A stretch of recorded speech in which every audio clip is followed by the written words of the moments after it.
Bon, bonjour, donc on va commencer officiellement. Je donne la bienvenue donc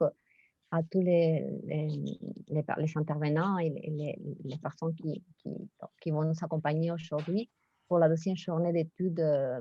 d'études circulaires entre los extremos, circulaires entre les extrêmes, le nationalisme con denominateur común América-Europe, el nacionalismo como denominador común Américas, Europa, siglos XIX y XXI, 20 y 21, 20-21. Et donc, c'est moi qui vais commencer pour la, la première table ronde, on pourrait dire. Et donc, je vais passer à l'espagnol, mais j'ai fait cette petite introduction en français. Les personnes qui souhaitent après poser des questions en français, on va se débrouiller pour les traduire. Donc, n'hésitez pas, si vous préférez communiquer dans d'autres langues, on va faire de notre mieux. Après, en fait, bon, donc je passe al español. Y entonces hoy les expliqué recién en francés que vamos a hacer esta tabla redonda en español porque es la lengua común, podríamos decir, en la que pueden comunicarse mejor todos los participantes. Y efectivamente, si luego hay preguntas en otros idiomas, vamos a hacer de mediadores para que todos puedan y todas puedan participar y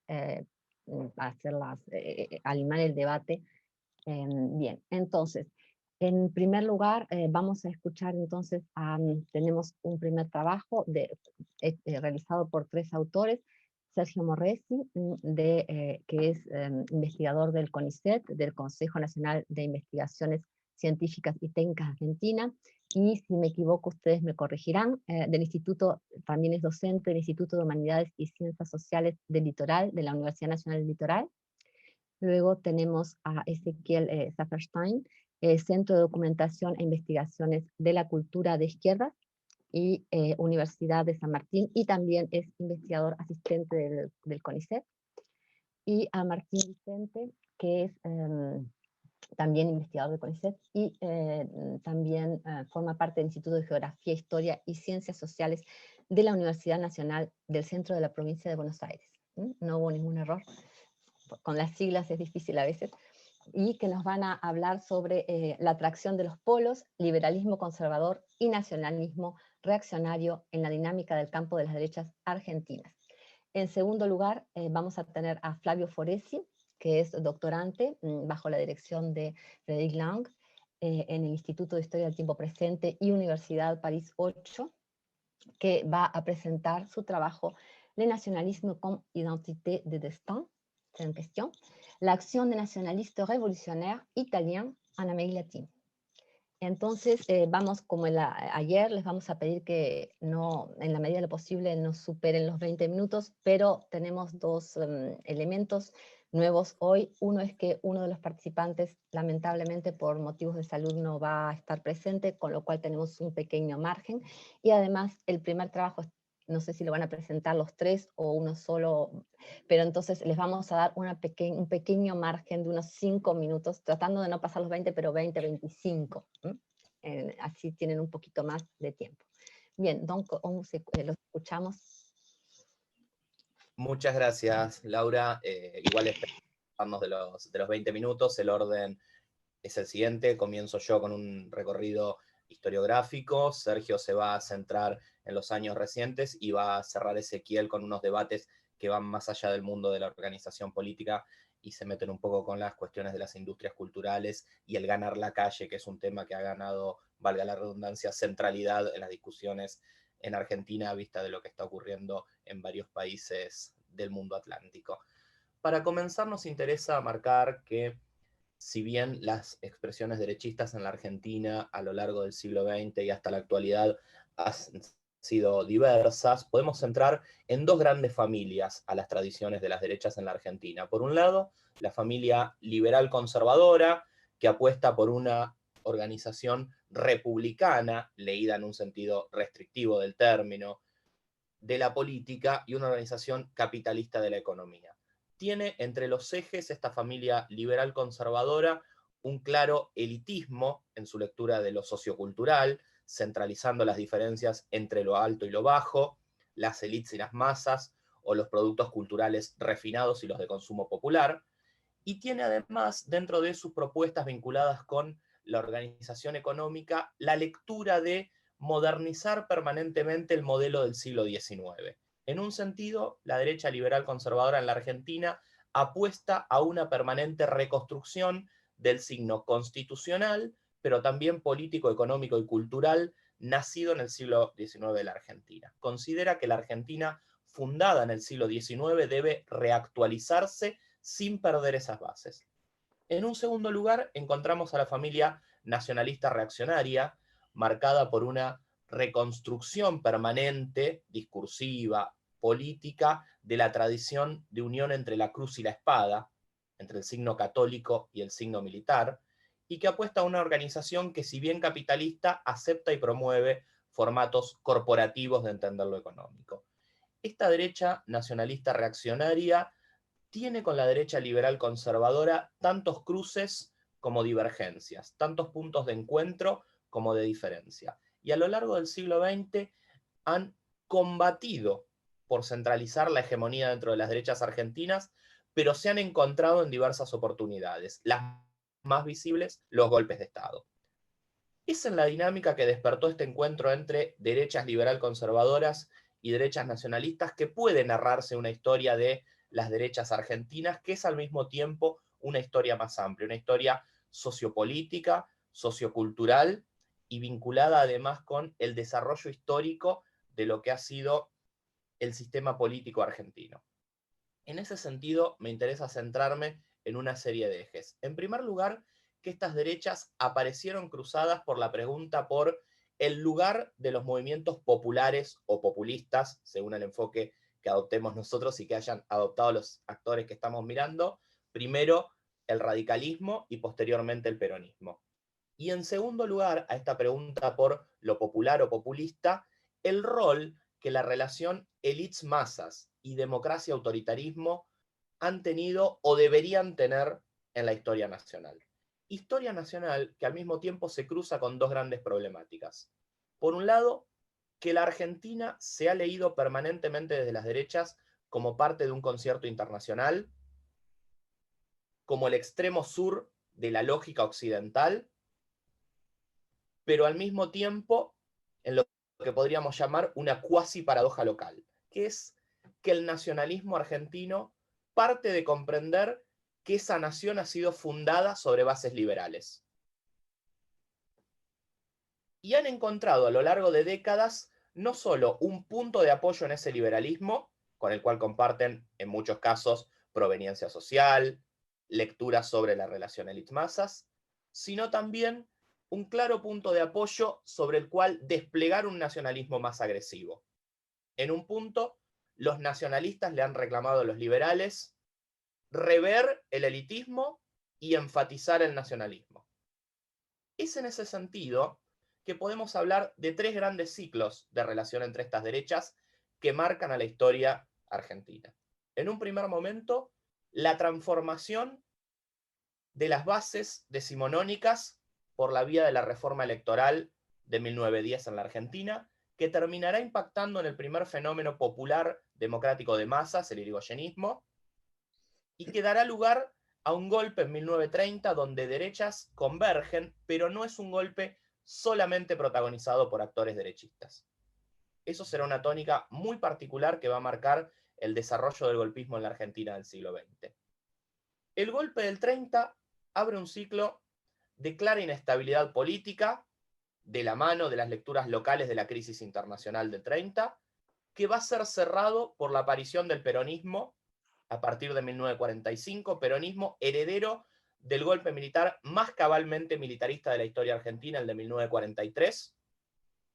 del cual no participan los liberales y que esa no participación en parte signa las características del golpe del 43 y posteriormente del peronismo, cuando el propio Perón avanza sobre los sectores nacionalistas para limar sus vetas más radicales. El posterior golpe de Estado de 1955 contra el peronismo va a abrir otro ciclo de inestabilidad política marcado por la centralidad de la llamada cuestión peronista,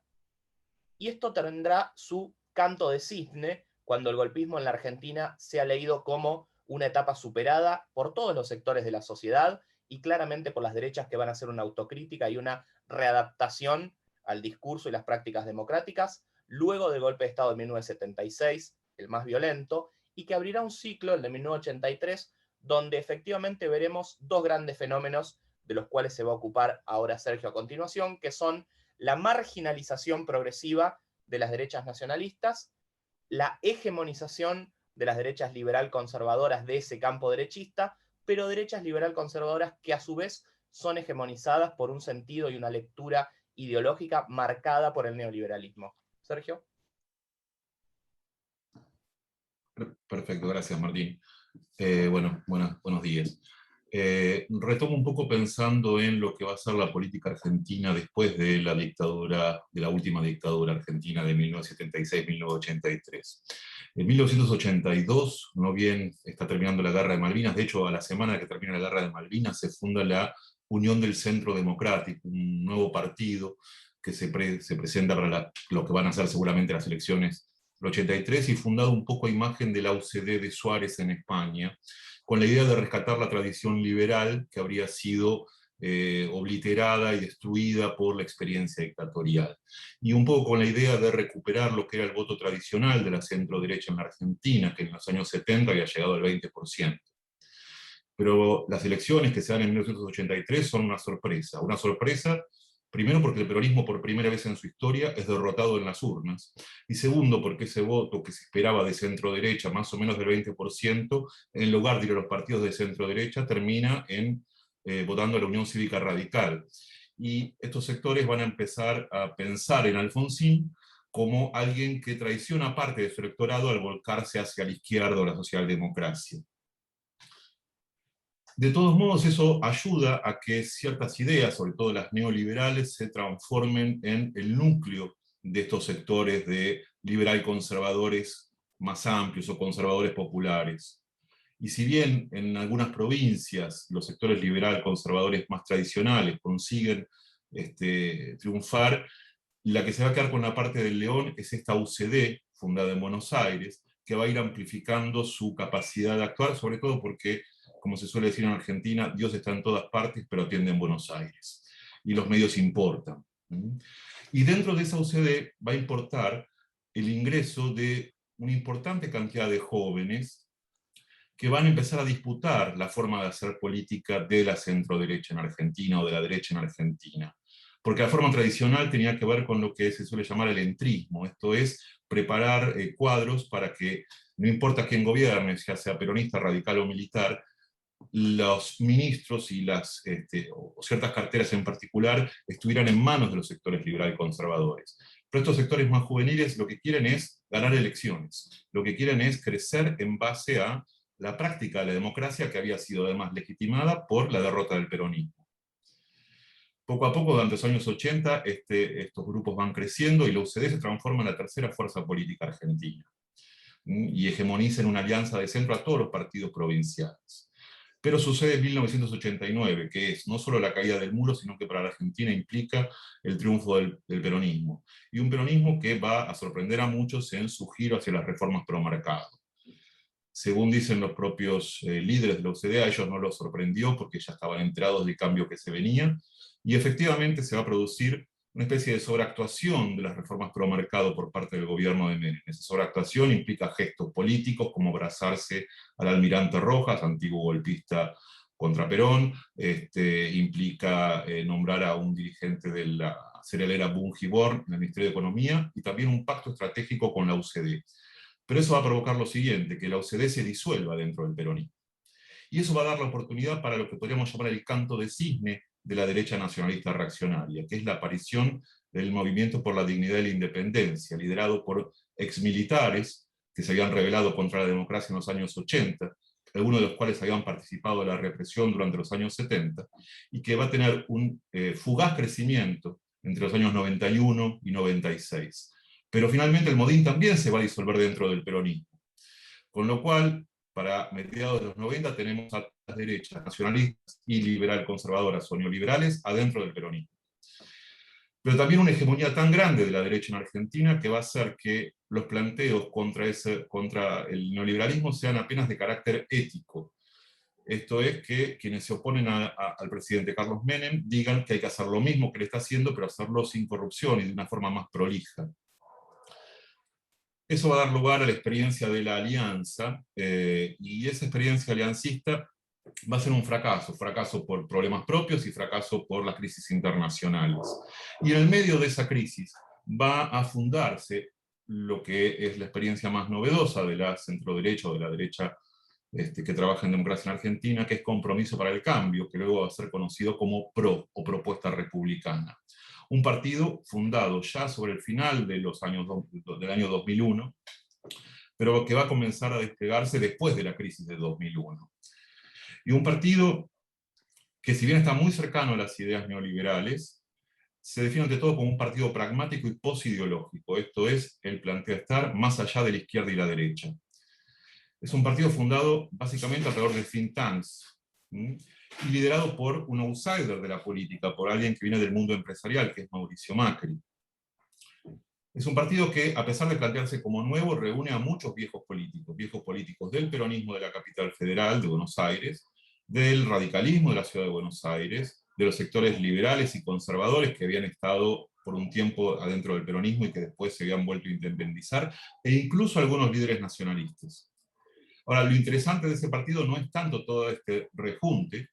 sino la aparición de nuevos sectores, sobre todo del mundo empresarial y del mundo de las ONG, que son los que le van a dar esa impronta novedosa al partido.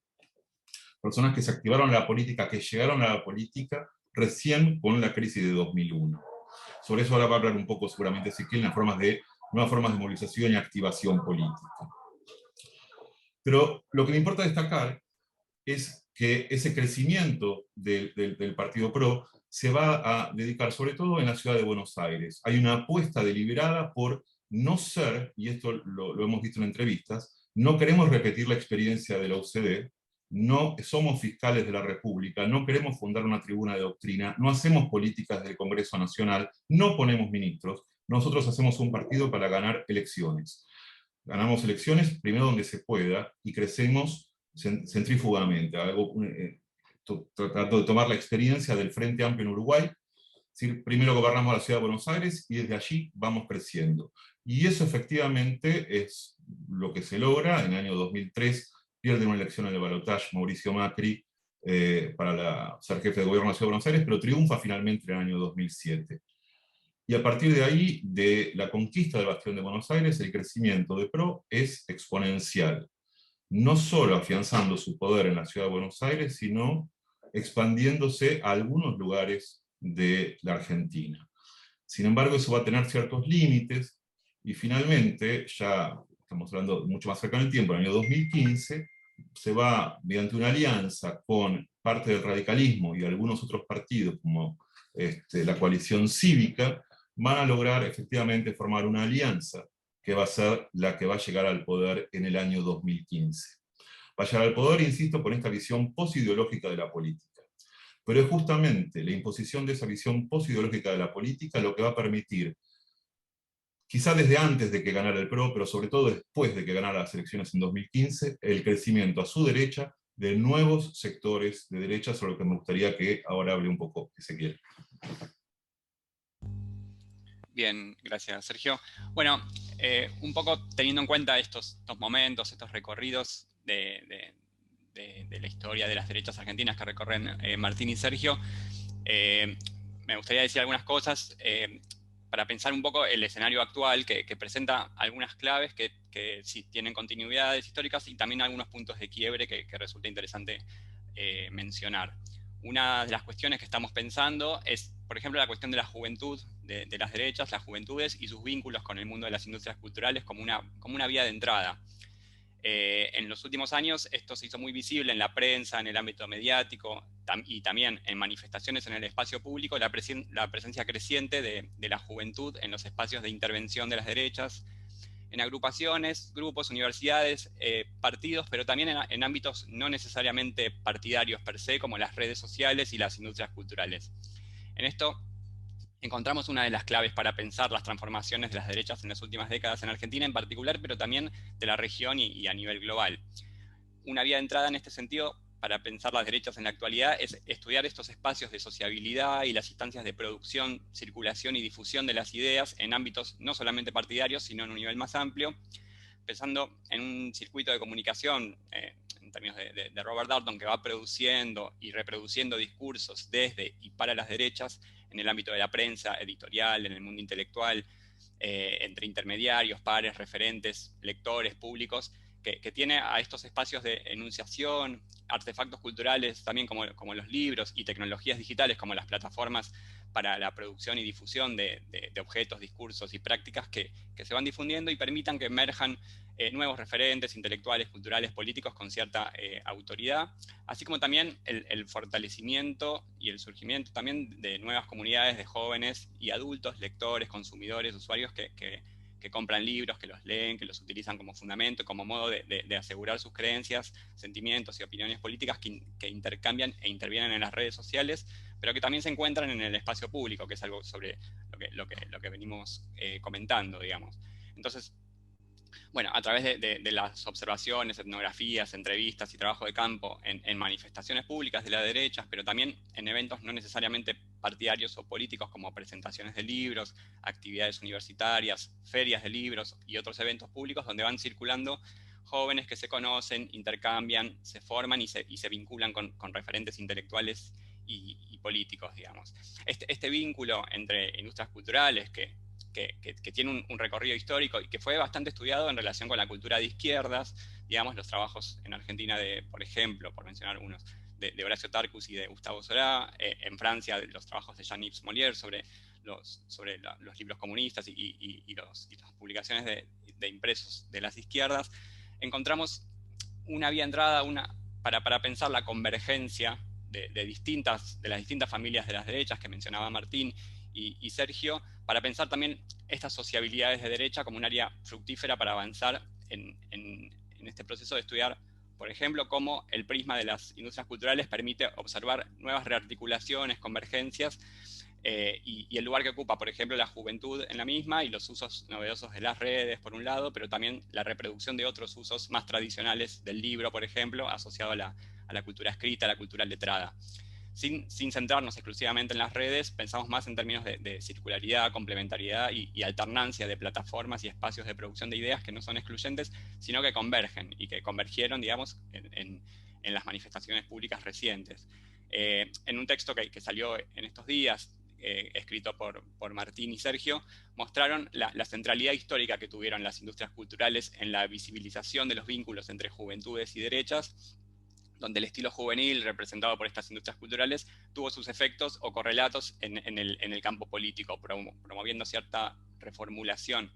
de las derechas que van expresando rostros jóvenes, ¿sí? Esto que contaba durante el peronismo, durante el antiperonismo, durante el menemismo, etc. Entonces, yendo un poco más para acá, digamos, así como durante el kirchnerismo en la Argentina, las juventudes progresistas ocuparon gran parte de la agenda académica y mediática, durante el macrismo se expresó como novedad este impulso que tuvieron las juventudes de derechas desde una dinámica más contestataria que fue moldeando cierta identidad derechista, en este caso a la derecha del PRO, ¿sí? que gobernaba la Argentina, pero que en realidad tiene un arrastre histórico más amplio, que lo vemos como parte de transformaciones que atravesó a la sociedad argentina a partir de la politización de muchos sectores, luego del quiebre del 2001, las movilizaciones, el conflicto agrario con el gobierno en el 2008, y los cacerolazos, los llamados cacerolazos en 2012 y 2013 en contra del gobierno de Cristina Fernández de Kirchner, donde la consigna esta de ganar la calle expresó cierta activación que fue leída como novedosa, digamos. Amplios sectores que no salían recurrentemente a la calle comenzaron a hacerlo a partir de 2001 y sobre todo y con más fuerza para los sectores antiperonistas o antipopulistas o antiprogresistas o sectores de derecha en general a partir de 2008, 2012, 2013 y como hitos, digamos, pero algo como que nunca, que no amainó, digamos. Durante el gobierno de Macri sucedía lo mismo y sigue sucediendo lo mismo. Entonces, Durante el macrismo, las expresiones de este sector, de jóvenes que salen a la calle y que se juntan, iban a grandes rasgos entre una crítica al presidente y al gobierno de Macri por no hacer las reformas que tenía que hacer para doblegar al populismo, al peronismo, al kirchnerismo, en nuevas expresiones también vinculadas a reclamos históricos de los sectores militares, por ejemplo, presos por delitos de lesa humanidad, a partir de agrupaciones juveniles que renovaron sus discursos y sus repertorios desde una posición pública más dialoguista, más amable para el espacio público y para el ámbito mediático, como es el caso de la agrupación Puentes para la Legalidad, hijos y nietos de presos políticos, que estudió Analía Goldenthal en su reciente tesis doctoral. Y finalmente, también una crítica al kirchnerismo y a toda forma de progresismo en torno a la temática de género, con temas puntuales, momentos álgidos como la sanción y el debate de la ley del matrimonio igualitario, la ley de identidad de género en la década del 2010, y también más reciente los debates por la legislación del aborto y la educación sexual integral, y el auge del feminismo durante los últimos años, digamos, tuvo su contestación también en las calles, donde sectores liberales conservadores, libertarios o libertarianos, paleolibertarios, macristas, que también convergían en las mismas manifestaciones con sectores peronistas de ultraderecha, nacionalistas, reaccionarios, no peronistas, sectores católicos, conservadores, evangélicos, etc. Se fue produciendo una convergencia y visibilidad de estas juventudes de derecha, pero también de los sectores de derecha en general, que se puede pensar más allá del ámbito de los jóvenes, ¿sí? Entonces, bueno, como para terminar, vemos que estas expresiones que se visibilizaron en las calles a partir de estas manifestaciones públicas, las más recientes también fueron las que en 2020 y 2021 nacieron en contra de la estrategia sanitaria del gobierno. Se fue expandiendo también hacia una construcción de una oposición al gobierno actual que llegó a visibilizar estas ideas de ganar la calle en una clara disputa con el peronismo y las izquierdas, sectores que embanderaban esa idea de que la calle es del pueblo o de las izquierdas, etcétera, y que, bueno, hay una nueva fuerza llamada de distintas maneras que empieza a ocupar la calle. Esto es algo que tiene un arrastre histórico, pero que mediáticamente y también en sectores académicos aparece como la novedad, digamos, esta fuerza de ganar la calle. Entonces, por un lado estas manifestaciones, pero también cómo va convergiendo con redes sociales que funcionan como arena de interacción, sociabilidad, enunciación y reacción de grupos que al mismo tiempo también funcionan estas redes como fronteras y con sus propias fronteras y como mundos relativamente autónomos. Pero en este sentido, las redes y las industrias culturales habilitan la conformación de nuevos lazos sociales que tienen un correlato en el espacio público y en las manifestaciones políticas, que van mostrando convergencias políticas antes impensadas entre las distintas familias de las derechas, entre las expresiones mainstream de las derechas, el PRO, y también expresiones partidariamente y políticamente por ahora marginales, pero cultural y socialmente relevantes en términos de debate público, de agenda, de las fronteras de lo decible. Y bueno, en este sentido creemos que esto pueden ser unas vías de entrada para pensar los alcances políticos y socioculturales de estas expresiones. Con esto cierro.